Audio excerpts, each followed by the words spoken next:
तर कसा आहे कोल्हापुरी ठेचा? हा ठेचा बनवण्यासाठी तुम्हाला फक्त 3 ते 4 वस्तूंची गरज आहे. त्यापेक्षा जास्त काही लागत नाही.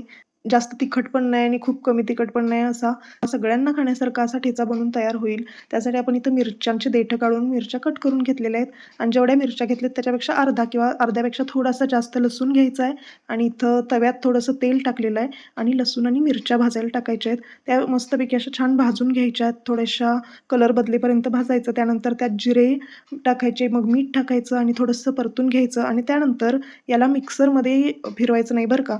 जर तुम्हाला आवडत असेल तर फिरवा, पण शक्यतो आपला जो खलबत्ता असतो, आता माझ्याकडे इथं दगडी खलबत्ता नाही आहे, नाहीतर त्याच्यात मस्त ठेचून होतो किंवा त्याचा पत्ता फक्त घेऊन गावाकडे आम्ही आहे या तव्यातच तो खरडून घेतो, असा खरडा तयार करतो.